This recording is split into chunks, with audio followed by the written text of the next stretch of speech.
Hello, everybody. I want to share a few thoughts and updates with you. This is certainly a challenging and in many ways a painful time for our city and our country. We're simultaneously dealing with the COVID-19 health crisis, an economic downturn, and protests and demonstrations in our streets where people have gathered for almost 2 months to call for racial justice and justice for Breonna Taylor. Breonna's tragic death is an open wound for Breonna's family, for protesters and their families, for me and my family, for our entire city, and for all of us as human beings. And it's especially painful for our black community, as I've heard, seen, and felt up close in talking with protesters individually and in groups who feel the impact of Breonna's death in a raw and visceral way. I will always be grateful for the honesty and directness of these often heartbreaking conversations. I am listening and learning from these conversations and from the many questions I'm hearing from people throughout our city.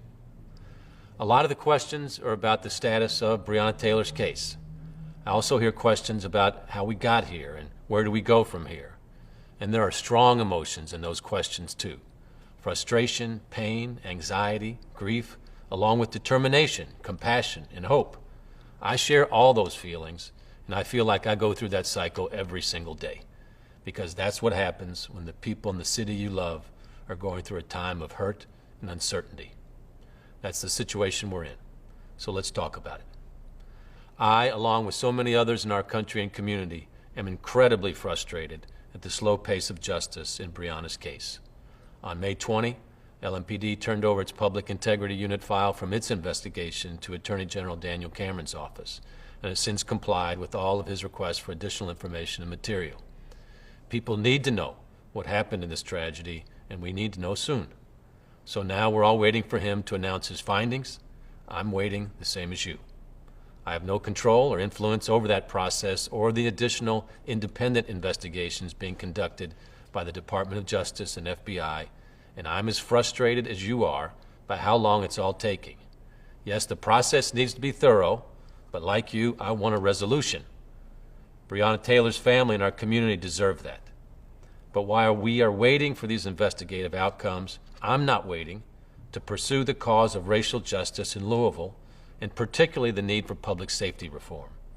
People are demanding action, and we are acting, like signing Breonna's law, which bans no-knock warrants and mandates the use of body cameras per police officers serving search warrants, installing new leadership at LMPD and conducting a national search for a permanent chief with major public involvement, hiring an independent outside firm to conduct a top-to-bottom review of LMPD to help us understand strengths as well as weaknesses and implement changes necessary to improve public safety. Working to create an independent civilian police review board with subpoena power to bring greater accountability and transparency, and strengthening the rules governing an officer's duty to intervene. These are substantial changes, but we know they are not enough, not nearly enough to soothe or heal the anger people feel about what happened to Breonna Taylor, because tragedies involving black Americans dying at the hands of law enforcement have been happening for centuries, and to begin to really address structural and systemic racism, you have to reform the structures and the systems. Our citizens deserve more transparency and accountability with the investigative process of officer-involved shootings, period.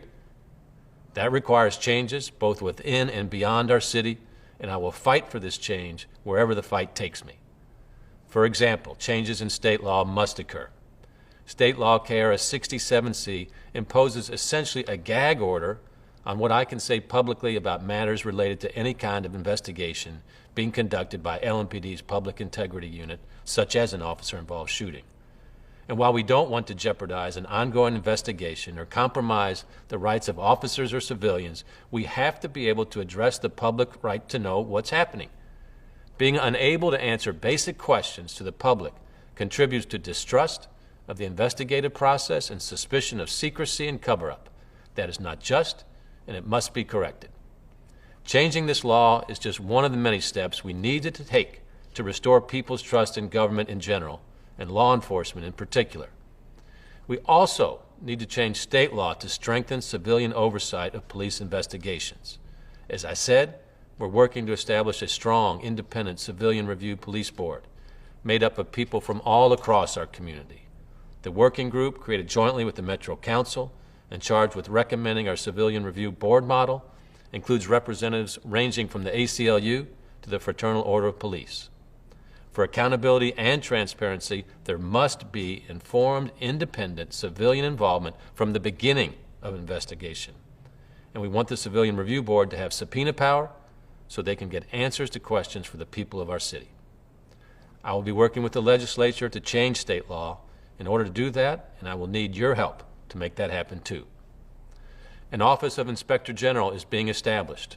Created by local ordinance, this office will support the Civilian Review Board by investigating individual complaints against LMPD officers for serious infractions, as well as any troublesome patterns and practices. In addition, in the event of an officer-involved shooting where a person is killed or injured, we will contact the Kentucky State Police to do an independent investigation rather than LMPD investigating themselves.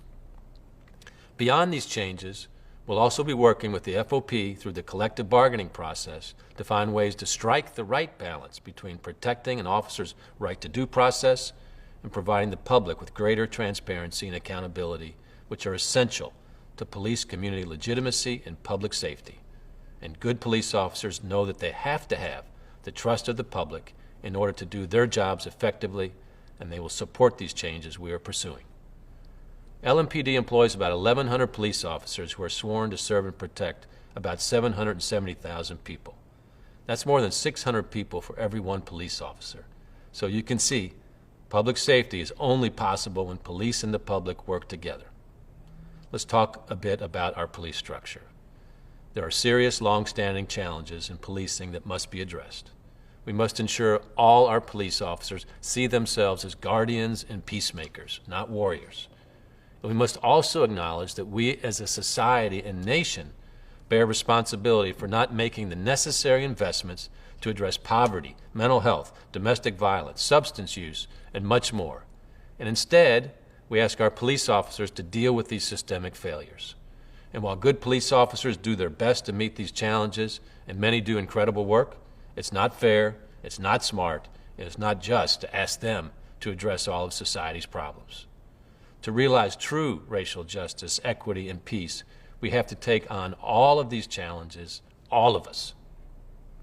How did we get to the state where our country is so imbalanced with racial justice? While we may have ended the explicit legal mechanisms of racism, fueled segregation, and slavery, Black Americans still contend with policies and practices that result in disenfranchisement, including assaults on civil and voting rights, gentrification, over-incarceration, and a lack of access to quality education, health care, and employment opportunities. I could cite a million stats to demonstrate this, but I'll pick just one: family wealth. The average white family has 10 times the wealth of the average black family in America. 10 times. That's not a coincidence. That's not an accident. That's the product of racist, institutionalized systems that need to be not just replaced, but transformed. This is the work my team has been doing at Metro government for almost a decade. And while we've worked with community partners to attract $1 billion in unprecedented investment to West Louisville, it hasn't been nearly enough. We've created the Office for Safe and Healthy Neighborhood, which focuses on black male achievement and has brought in millions of dollars in competitive grants, and that hasn't been enough. We've established programs to help people get jobs and job training, SummerWorks, Code Louisville, Tech Louisville. That hasn't been enough. I know, quite simply, these actions in total have not been enough. But right now, we have a rare opportunity and a choice, both as a city and a country, to do more. So the question is, what do we do with this moment? Do we sit tight and see if things cool down so we can go back to the old normal? Even though that normal has been unjust and unfair to so many Americans, even though that normal just means waiting until the next tragedy? Or do we take advantage of this moment and come together to create something better, something more than improvement, something more than progress? Do we work together in this moment of pain to create transformation?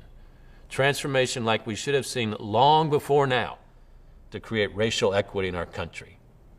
We must recognize that America has faced moments like this before, when the country has essentially stood on the doorstep of transforming our country for the better, but lacked the courage, will, or unity to walk through.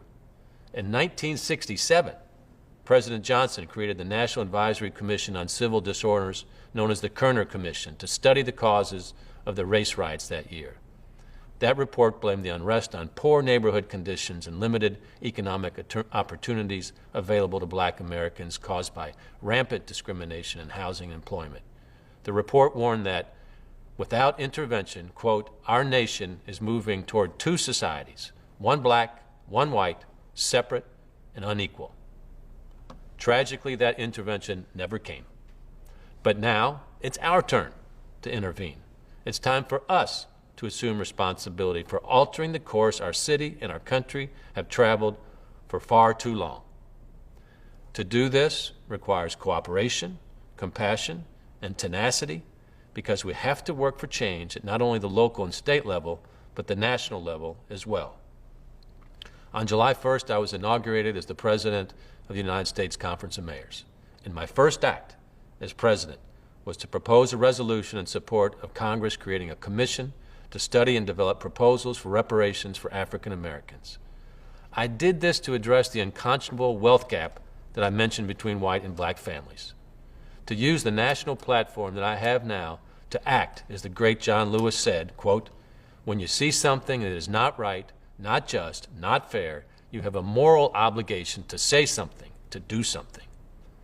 It is well past time America accepted the need for reparations so that black Americans are given their due and have the funds to start a business or buy a home once denied by redlining.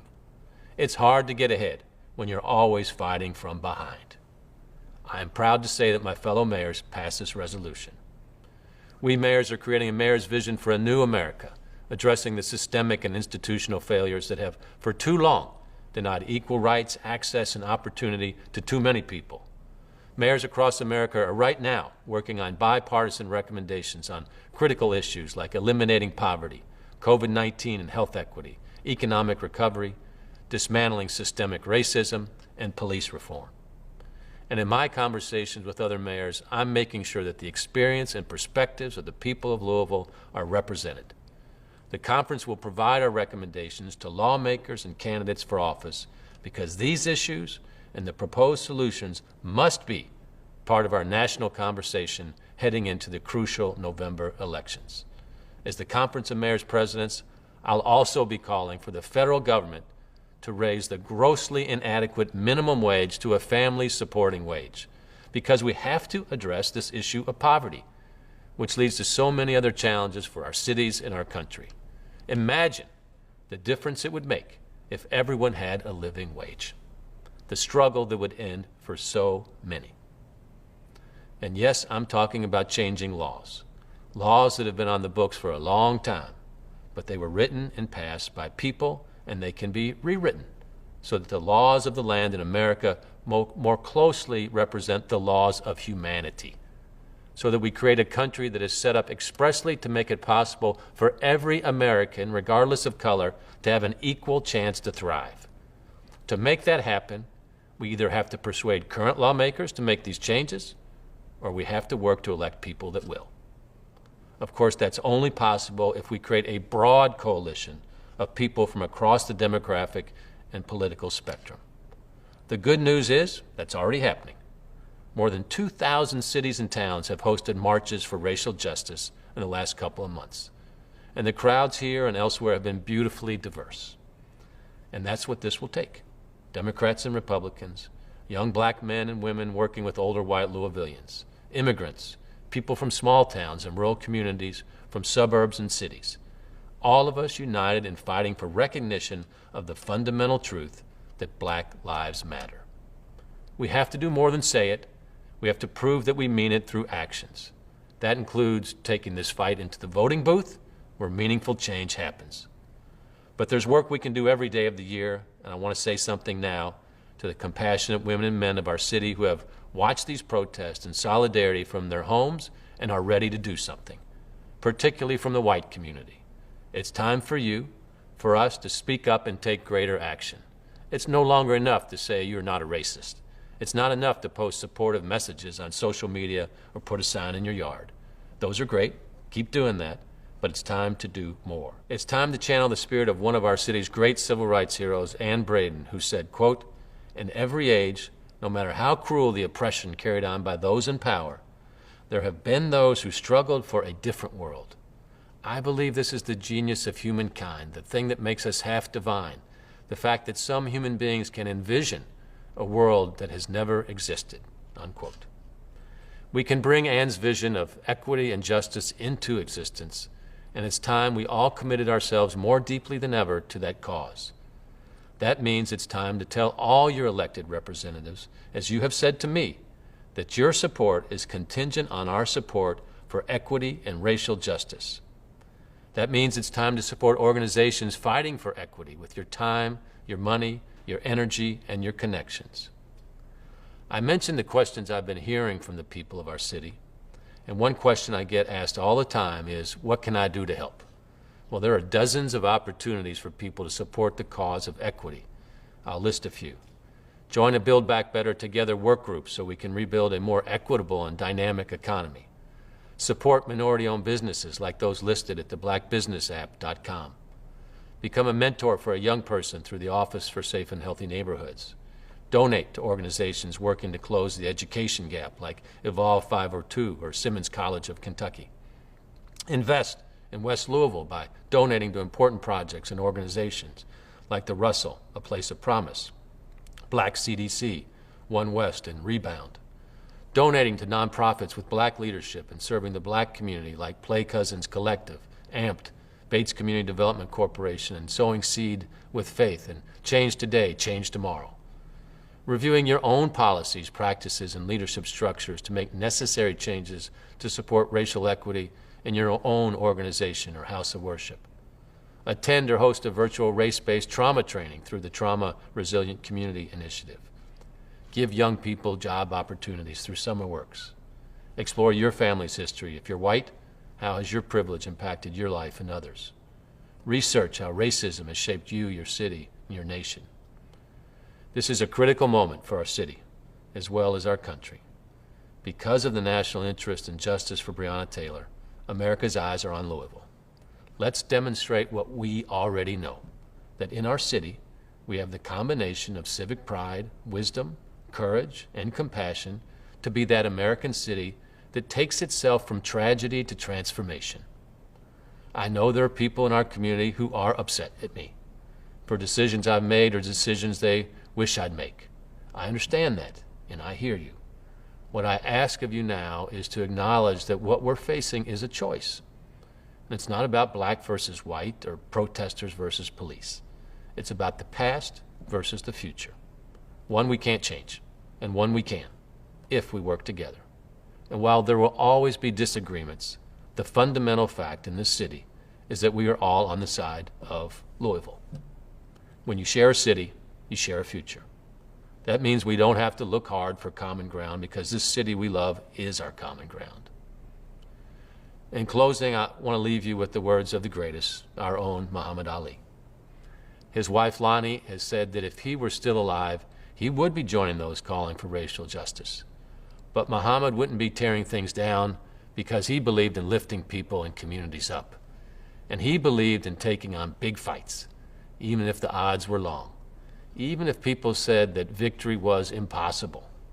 In moments of doubt, remember what Ali told us about the impossible.